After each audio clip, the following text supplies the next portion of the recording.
Señor anhela que seamos libres. Y la libertad, un punto muy importante para poder empezar es que la libertad es progresiva.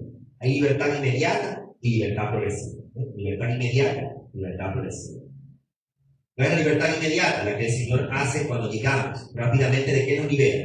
Nos libera de la atadura del pecado. Eso es lo primero que hace el Señor. Nos libera de la atadura del pecado. Por eso dice la palabra de Dios que antes estábamos muertos en delitos y pecados, pero ahora ya no. Porque llegó Jesús. Y lo primero que hace Jesús es libertarnos de las ataduras del pecado. Y también lo que hace inmediatamente es darnos salvación. Dos cosas inmediatas. Libertad del pecado y la salvación. Pero hay cosas que son progresivas. Por ejemplo, la libertad a las ataduras del juicio. La libertad a las ataduras de las maldiciones generacionales. Estas cosas ya son progresivas, ya no son en el momento. Aunque en el momento Dios libera de todo eso, recordemos que el hombre es cuerpo, alma y espíritu, y que el cuerpo siempre suele estar atado más a este mundo. Miren lo que dice Efesios 4:22. Dice, en cuanto a la pasada manera de vivir, despojado del viejo hombre, que está, ¿qué cosa? Viciado conforme a los deseos engañosos. Esa palabra viciado es que está realmente saturado.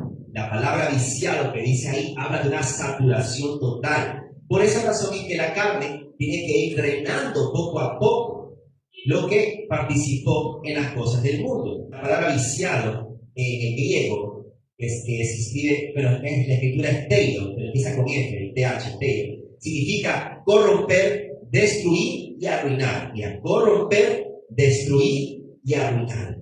Por eso es que esta carne viene en esas tres condiciones. Está corrompida, está destruida, está arruinada. Cuando estamos sin Cristo, estamos de esa manera. Y la palabra que dice aquí, viciado, habla de aquello. Una carne totalmente destruida, arruinada, corrompida. Venimos con tantas cargas emocionales. Y la pregunta es, ¿esas cargas emocionales se van inmediatamente a aceptar a Cristo? No. Tiene que haber un proceso. Un proceso de restauración, un proceso de sanidad, un proceso de empezar un tiempo de ¿qué cosa? De sacar todo eso, drenar todo eso de la carne para volver a empezar. Pasa con las personas que tienen adicciones a cualquier cosa. Cuando van a hacerse ver o lo llevan a una clínica, ¿qué es lo que hacen? Un tiempo de desintoxicación. El tiempo de desintoxicación es lo que hace en nuestras vidas, que nos da un tiempo de reflexionar, un tiempo de que nuestra carne descanse de todo ese alboroto del mundo, que nuestra carne, nuestro cuerpo apacigüe ese ritmo rápido que estamos llevando, ese ritmo acelerado que estamos llevando para apaciguarnos de las cosas del Señor. Y por esa razón, esos son la liberación progresiva, esa es parte de la liberación progresiva. ¿Por qué? Porque nuestro viejo hombre está viciado conforme a los deseos engañosos. Y cuando dice conforme a los deseos engañosos, está hablando del corazón, de nuestro corazón. Por esa razón es que el Señor hace las cosas nuevas. Pero, vuelvo y repito, esta es la parte que el Señor hace inmediatamente y la parte que el Señor hace progresivamente. ¿Bien? Entonces, eso con respecto a esta primera parte. Ahora, Jesús, cuando estuvo aquí entre nosotros y participó aquí con nosotros, Él hizo tres cosas importantes. El primero, en su ministerio, Él sanaba. En su ministerio, Él predicaba. Y en su ministerio, Él liberaba. Tres cosas importantes que hizo Jesús: sanidad, predicación y liberación. Esos eran los tres ejes del ministerio de Jesús. Vemos a Jesús cuando leemos su vida en los evangelios. Él en una parte provocaba, por ejemplo, liberación. En una parte un demonio salía. En otra parte él provocaba solamente sanidad. En una parte oraba por alguien y había sanidad. Y también él predicaba las buenas nuevas. Las tres cosas que hacía Jesús en todo su ministerio. Y esto va dentro de lo que es la evangelización. Va en todo esto, dentro de lo que es la evangelización. Cuando nosotros evangelizamos, cuando llevamos la palabra a otra persona, debemos llevarla con estos tres condimentos: con la predicación, con la sanidad y con la liberación. Y una parte que se ha estudiado mucho hoy en día, lamentablemente, es la liberación. ¿Por qué? Porque hoy en día los neocristianos, y hay un movimiento neocristiano. ¿Qué son los neocristianos? Los neocristianos son el cristianismo que empezó a raíz del 2000, del 2000, no le pongamos una fecha más, 2000, 2005, 2010. Empezó a surgir una nueva ola de cristianos evangélicos, las cuales ellos ya no participaban de ciertas cosas que los que participaron del 99 hacia atrás la tenían en la iglesia como doctrina, o tal vez no tanto como doctrina, sino tal vez como buenos hábitos. Un ejemplo muy claro, los neopentecostales o el neocristianismo ya no usan aceite de unción. Ya no usan el aceite de unción porque dicen que el aceite de unción fue para el tiempo del Antiguo Testamento, porque dicen que el aceite de unción ya no es, no tipifica al Espíritu Santo, y que si el Espíritu Santo está aquí con nosotros, ¿por qué usamos algo que lo tipifique si ya está el Espíritu Santo? Entonces, ellos no usan el aceite de unción. Los neopentecostales ya no hacen danza, porque dicen que la danza es una expresión del cuerpo, llama a la carnalidad. Los neopentecostales no bautizan en el nombre del Padre, del Hijo y del Espíritu Santo, bautizan solamente en el nombre de Jesús.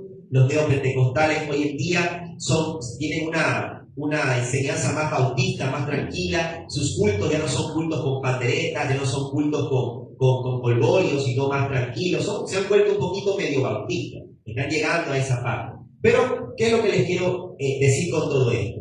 Que hoy en día el neopentecostalismo ha desechado la liberación.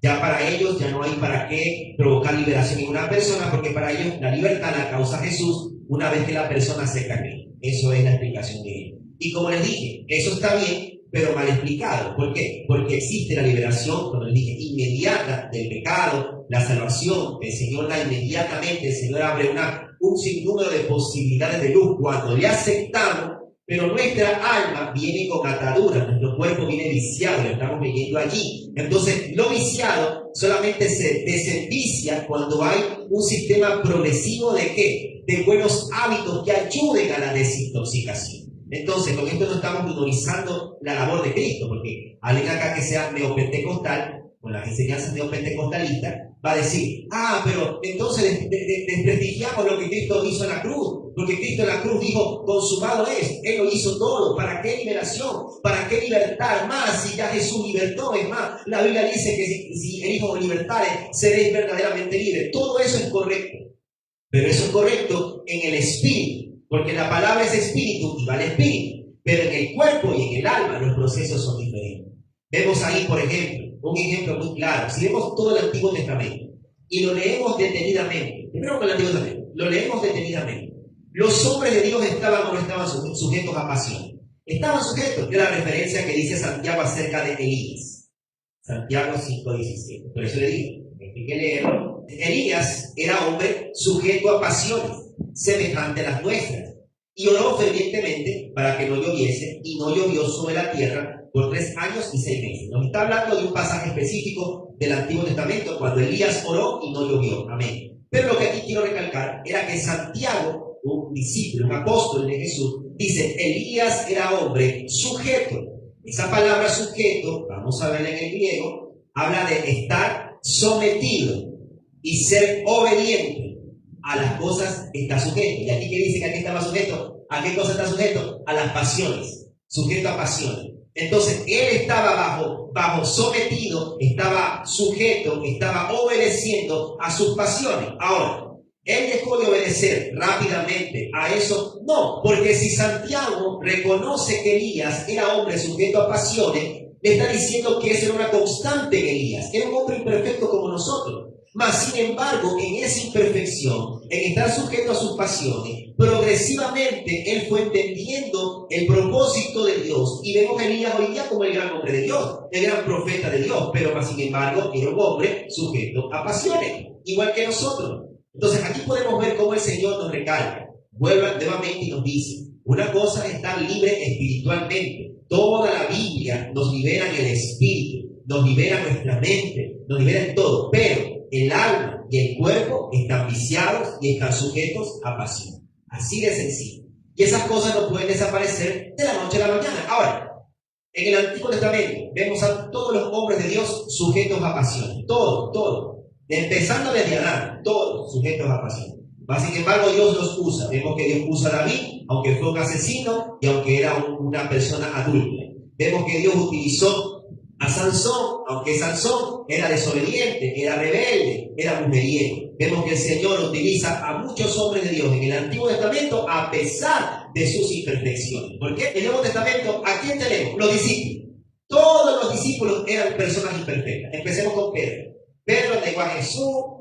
Pedro se puso en intermedio. Jesús, aquí nadie te va a arrestar. Por eso fue que Jesús le dijo, apártate de mí, Satanás. Pero el Señor los usa a pesar de todo. ¿Por qué? Porque la liberación progresiva es la que se va dejando conforme nosotros buscamos, ¿qué cosa? La santidad. Cuando buscamos santidad, vamos aflojando, vamos sacando, vamos drenando todas estas cargas que vienen en nuestro cuerpo, en nuestra alma, de generación en generación. Ahora, vamos a ver esto en la parte biológica. Biológicamente hablando, nuestro ADN, que está dentro de nosotros en la sangre, viene cargado de información de pecado, viene cargado de información, por ejemplo, yo conozco solamente hasta mi papá. De mi abuelo hacia atrás yo no conozco nada, no sé quién es mi abuelo, quién es mi tatarabuelo, quién es mi tatarabuelo, o sea, yo no conozco quién fue el primer, digamos así, persona que trajo mi ADN aquí a la Manta, o no sé si soy aquí específicamente 100% de Manta, o quizás soy de otro lugar, vino una persona, no, yo no conozco mi ADN. Y mi ADN viene cargado con información. Usted pregúntele a un biólogo, preguntémosle a un químico, ¿qué hay dentro del ADN? ¿Qué te van a decir? Está la información genética de cientos de millones de años de la creación. Y es verdad. Dentro de mi ADN tengo la información de Adán. Dentro de mi ADN tengo la información de Noé. Tengo la información de Sem, Cam, de Jafet. Dentro de mi ADN tengo toda la información genética de cientos de generaciones hacia atrás. Ahora, esa carga genética, ¿a qué aporta? A que mi cuerpo esté cargado de todo lo que esas generaciones pasadas participaron. Yo no sé si antiguamente yo tuve una persona que participó tal vez en santería, que fue brujo, o tal vez tuve un familiar indígena que fue esclavo, o tuve una persona que fue tal vez, no sé, tal vez mi tatarabuelo se casó con una esclava que tal vez fue violada. Yo no conozco qué tengo yo en mi ADN. Y esa manifestación del ADN, ¿cómo se llama cuando se manifiesta después? Iniquidad. Esa es la iniquidad. La iniquidad es la manifestación del pecado oculto en el ADN. Esa es la iniquidad. Y por esa razón es que debemos estar siempre pendientes y rompiendo con esas maldiciones, porque hay personas que han participado en pecados muy fuertes, muy poderosos, muy oscuros, y que tú no sabes. Y ya ahorita, por ejemplo, a mí, yo fui comprado por la sangre de Cristo, estoy apartado para el Señor, como dice la palabra Kadosh, apartado para el Señor, amén. El Señor tiene para mí algo nuevo, tengo vida eterna, amén. Gloria a Dios, todo eso es hermoso. Mi sangre actualmente ha habido una transfusión espiritual. Ya no tengo mi sangre, digamos así, de 100% el humano el pecador que andaba haciendo sus cosas. Ahora mi sangre tiene también la activación del ADN de Jesús. Amén. Todo eso es correcto. Pero sigo estando en esta carne. Sigo estando aquí en este mundo. La tentación sigue estando, el pecado sigue estando. El Satanás sigue maquinando, sigue echando dardos, él sigue haciendo la obra que él hace, que es pecado, porque él es pecado, él es mal. Entonces, si estamos en este mundo de tentaciones, todo lo que pasa todos los días es un aporte más para este ADN. Que ya se lo cargué a mi hijo Benjamín. Y mi hijo Benjamín, cuando tenga su esposa, Dios quiera que su esposa sea una mujer también de Dios y que él siga siendo un niño, un joven, un hombre de Dios. Cuando ellos se casen, va a ver. Mi hijo va a tener lo que yo tenía de malo, mi hijo en su ADN lo va a tener duplicado. Si él se mantiene firme, aún esa va a ser su lucha. Esa lucha duplicada se la va a pasar a mi nieto. Mi nieto va a tener 3 veces o 4 veces más la lucha que tal vez yo tuve. Porque eso se va pasando, ¿qué cosa? En el ADN. Y, pastor, ¿y eso se corta? Claro, se rompe, se corta, sí. Pero son cosas que van y vienen de vez en cuando. Porque tú dejas un tiempo algo, pero una cosa lo puede activar. Algo puede, y otra vez activa. ¿Y qué debemos de hacer? ¿Te preocupar? No, orar, reprender, meternos en Dios, porque la tentación en cualquier momento va a surgir. En todo momento la tentación va a surgir. Satanás va a ofrecer algo. Satanás va a venir vestido de lo que a ti más te encanta. Te lo va a poner en bandeja de plata. ¿Por qué? Porque Él lo que quiere es que nosotros estemos puestos siempre en delitos y pecados. A Él no le gusta cuando caminamos en Dios. A Él no le gusta cuando empezamos a obedecer. Él siempre va a querer, no, vamos, lo contrario. Y esa lucha es la que nosotros vamos a tener siempre, y por esa lucha es que necesitamos liberación. Pero aquí viene la cosa, la liberación, y tenemos un mal concepto de liberación. Y eso lo vamos a ir viendo más adelante, porque tenemos un mal concepto de liberación. Pensamos que liberación es cuando la persona balbucea, grita, patalea y vomita, y todas estas cosas son ya una mezcolanza entre lo santo y el misticismo. Por eso que cuando hay gente que me dice a mi pastor, es que yo vi tal prédica o fui a tal lugar y las personas vomitaban. Amén, el Señor está en el asunto, pero hay que tener mucho cuidado. ¿Por qué? Porque la Biblia me muestra, y tal vez si nos ponemos a buscar, hubo una persona en la Biblia registrada en los evangelios, que cuando el Espíritu lo cogía, y dice que aquí en el 15 dice, Señor, le dice la persona, porque en el 14 dice, cuando llegaron al gentío, vino a él un hombre que se arrodilló delante de él diciendo, el papá del chico dice, Señor, ten misericordia de mi hijo, que es lunático y padece muchísimo, porque muchas veces cae al fuego y muchas veces en el agua. ¿Y qué dice? Lo he traído a tus discípulos, pero no se le ha podido sanar. Miren lo que le dice Jesús. Jesús le dice, oh generación incrédula y perversa. Mire, antes de sanarlo, Jesús le dice la verdad. ¿Por qué la gente está atada? Aquí hay una clave. Eso es una clave de las ataduras y que por qué la gente necesita liberación. Por dos cosas. Por su incredulidad y por su perversidad. Por esa razón la gente es atada y necesita liberación. Dice, le hace la pregunta, ¿hasta cuándo he de estar con vosotros? ¿Hasta cuándo os he de soportar? Traédmelo acá. O sea, ¿para qué tuvo el Señor que decir esto? Porque no es que se enojó, no es que el Señor sintió enojo, no. Esto de aquí es una advertencia. Le está diciendo, voy a sanar, pero ¿por qué la gente vive en este estado? Porque son incrédulos, porque son perversos. Y escuchen, abajo dice, y reprendiendo Jesús al demonio, el cual salió del muchacho, y quedó sano desde aquella hora. Dice, y respondiendo uno de la multitud, dijo, maestro, tráete a mi hijo, que tiene un espíritu mudo. Mira, espíritu mudo, no dijo que es mudo. El hombre reconoce que era un espíritu demoníaco. Escucha, aquí está, el cual, donde quiera que le toma, mire, le sacude y echa espumarajos. Esa palabra, echa espumarajo, es que babea, no que vomita. Pero puede ser el caso de que tanto espumarajo y puede vomitar. Aquí se ha habido casos, hemos tenido muchos casos de gente con espumarajo aquí, pero no con vómito. Porque algo que yo siempre digo, Señor, yo quiero practicar o ser que tú me uses en liberación, pero conforme a tu palabra. Yo no quiero manifestaciones que en tu palabra no tenga mínimo un destello de luz, Y aquí dice, espumarajo, dice, y cruje los dientes y se va secando, o sea, se va haciendo flaquito. Y dije a tus discípulos que lo echasen fuera y no pudieron. Bueno, ahí otra vez Jesús dijo lo mismo delante, generación incrédula, ahí se la pierden. Bien. Pero lo que yo quiero que entendamos en esta mañana es esto. El Señor le dice, el papá le dice, donde quiera que lo toma, lo sacude. Esta parte lo hemos tomado hoy en día, esa sacudida con la gente que se sacude, pero así, la gente que hace así, o la gente que hace así. Porque aquí dice, lo sacude. ¿Cómo? En el 20 también dice. Mire. Y en el 20 dice, y se lo trajeron cuando el Espíritu vio a Jesús, sacudió con violencia al muchacho, que cayendo en tierra, escuchen, se revolcaba nuevamente. ¿Qué cosa? Echando espumarajos, no dice vomitando. Y espumarajo, yo quiero verlo en el griego. Vamos a ver espumarajos en griego. Mira, aquí está. La palabra espumarajo viene de apros o apriso en el griego, y significa echar espuma o convulsionar. Echar espuma o convulsionar. Y aquí ha habido personas que aquí sí han botado mucha espuma por la boca, han botado mucha baba por la boca, pero no han llegado a vomitar. Porque yo siempre digo, Señor, que sea a tu palabra, para cuando esto suceda yo poder explicar. ¿Cómo yo puedo explicar algo que sucede de repente y que no tenga yo por lo menos una luz, una pequeña luz en la Biblia? Y no me puedo formar doctrina de aquello, no puedo formarme dogma de aquello. Por esa razón, amados, a los que están acá también mirando por internet, si usted ha visto videos de gente que para expulsar demonios vomitan, o usted ve hombres y mujeres de Dios que hablan y dicen, es que vomitaron, tenga cuidado, no crea que todas estas cosas Dios está participando. Dios permite, pero Dios muchas veces no está en el asunto. Dios muchas veces no está en el asunto. ¿Sabe yo que estaba aprendiendo? no es tanto que la persona sea libre, porque libertad se puede causar aquí rápidamente por la presencia de Dios.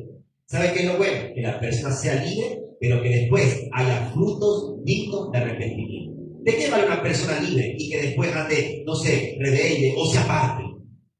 Lo que vale es que esté libre y que después tenga frutos dignos de arrepentimiento. Y en base a esta historia del lunático o del espíritu mudo, que lo leímos en Mateo y ahorita en Marcos, de esta historia es que se han creado la película. Que tienes que lanzarte al piso, tienes que moverte como culebra en el piso, que todo esto. Todas estas cosas, ¿por qué sucede? Porque mezclamos fantasía con realidad. Fantasía, misticismo con la palabra de Dios. Ahora, aquí podemos ver claramente que necesitamos liberación. El hombre necesita liberación. Ahora, ¿cómo sucede el acto de la santificación? Una vez que nosotros entendemos que es importante la liberación, que Jesús la practicó, sus discípulos la practicaron y que nosotros debemos hacerla, pero bíblicamente, debemos entender un principio que está en Juan 8, 31, 32. Es un versículo muy conocido, pero esto lo hemos mal estudiado, lo hemos estudiado como no es. Dijo entonces Jesús a los judíos que habían creído en él. ¿A quién le dijo? A los judíos. Pero escuchen, ¿a los judíos qué cosa? Que habían creído en él. Primer paso para la liberación es creer en Jesús. Es el primer paso. Si no creemos, no hay liberación. Primer paso, creer en Jesús. Dice, si vosotros permanecéis, segundo paso para que haya liberación, permanecer. ¿Y en qué? En la palabra. Permanecer en la palabra. Para que el demonio salga de la persona, debemos aplicar palabra. No solamente decir fuera, fuera, fuera, fuera, es aplicar palabra. Cuando la persona es expuesta o está en la palabra, el demonio huye por la palabra, no por los gritos. No por los gritos, huye por la palabra. Dice, si vosotros permaneceréis en mi palabra, dice acá, seréis verdaderamente mi discípulo. Miren lo que dice en 32. Dice, y conoceréis la verdad, y la verdad os hará libre. Ok, este versículo quiero analizarlo, y con este análisis vamos a ir acá cerrando con este análisis. Porque es un análisis que no lo hemos visto de esta manera, y yo estoy seguro que no. Cuando la gente escucha, conoceréis la verdad, y la verdad os hará libre, ¿en qué pensamos? Pensamos en Jesús, pensamos en la Biblia, amén, porque es la verdad. Pensamos siempre en Jesús, que es la verdad, y en la palabra, que es la verdad. Pero cuando dice acá, conoceréis la verdad, y la verdad os hará libre, está hablando también de nuestra verdad, de la verdad que nosotros no sabemos. Por ejemplo, cuando llegamos a Cristo, el Señor muchas veces trae a memoria recuerdos que hemos olvidado. Traiga memoria cositas que se nos han escapado, pero ¿para qué? No para que nos quedemos ahí enganchados, ¡ay, qué lindo recuerdo! No, sino para que oremos y saquemos ese recuerdo. Entonces, hay momentos que nosotros vamos a saber de dónde venimos, nuestros antepasados, nuestra generación, de dónde salió nuestro ADN. Esa verdad que no sabemos va a ser revelada cuando conocemos a Cristo, que es la verdad. Eso es lo que yo estaba antes meditando y el Señor me hablaba de esto. O sea, conoceréis la verdad. Amén. Hablamos de Jesús, de su palabra, pero también de mi verdad. Yo no sé de dónde soy, yo no sé de dónde vengo, no conozco mis antepasados. Pero cuando estamos en Cristo, ¿qué dice la Biblia? Que el Espíritu te insta a orar. Miren qué. Ay, Padre. Romanos 8:26. Miren lo que dice. Miren. De igual manera, el Espíritu, con E mayúscula, el Espíritu Santo, nos ayuda en nuestra debilidad. Pues, ¿qué hemos de pedir como conviene? No lo sabemos. Yo no conozco mis antepasados. Yo no conozco de dónde vengo. Yo no conozco mis raíces ancestrales. Yo no conozco quién dio a luz a mi tatara. Yo no conozco, pero ¿quién sí lo conoce? El Espíritu. Porque el Espíritu Santo es más antiguo que mi vida aquí en la tierra. Entonces, cuando yo estoy orando, el Espíritu Santo me ayuda en mi oración para que yo pueda, en un momento, no sé de dónde, yo estoy, Padre, en el nombre de Jesús, corto con todo lazo de santería. ¿Por qué te pido? Pues si yo no soy santero, si mi mamá no es santera, si mi abuela no fue santera, porque es un rango, en algún lugar, en algún momento tienes un ancestro que practicó brujería. En algún lugar hay un ancestro tuyo que ya falleció de hace unos 100 años atrás, que practicó algo indebido. Y eso lo fue instaurando en los ADN, llegó a ti, llegaste a Cristo, tú no recuerdas, pero el Espíritu Santo sí. Y por eso Él te ayuda, dice acá, pero el Espíritu mismo intercede por nosotros. Él intercede, dice acá, por nosotros con gemidos indecibles. ¿Qué es indecibles? Que no se pueden describir, que no se pueden, tú no los puedes entender. Y es donde tú comienzas a llorar y no entiendes ni por qué lloras, porque el Espíritu Santo está intercediendo por ese ADN, por esa generación ancestral de hace 100, 200 años que practicó, no sé, que fue parte de la Inquisición, de los que mataron a los judíos y tú no lo sabes. Tú tienes un antepasado asesino y por eso hoy cuando coges un cuchillo quieres, no sé, quieres andar acuchillando de broma a la gente, pero es porque tienes un antepasado que acuchilló a alguien y tú no lo sabes. ¿Por qué muchas veces, mira, aquí viene algo, por qué muchas veces hay gente que desea desaparecer, no sé, el coraje, porque a veces eso está dentro, en el ADN, el coraje, ¿cómo que se llama? Que la gente se pone como eufórica, ¿no es cierto? De momento, como loco, así, de momento, ¿verdad? Y tú no sabes por qué, y tú revisas en tu memoria, bueno, sí, mi papi un poco por aquí, mi mami un poco por aquí, pero ¿por qué tú me vienes fuerte a mí? Porque tal vez anteriormente hubo alguien que participó o fue parte de algo donde su ADN estuvo en una euforia, en un coraje, en un odio hacia algo. Mira, por ejemplo, le consideramos 200 años en la historia, cuando todo era vacío y solamente la gente compraba las cosas intercambiando, hacían trueque, como el trueque. Imagínate que alguien te robó un lado, ¿cómo se llama? Una parcela, te robaron una parcela. Y tú te enojaste, tú maldeciste, no tú, tu antepasado de 200 años maldijo y este coraje nunca se me va a quitar y te voy a odiar para toda la vida. Esas palabras que aprendimos ayer, la palabra lengua tiene poder, esas palabras quedaron marcadas donde en mi ADN.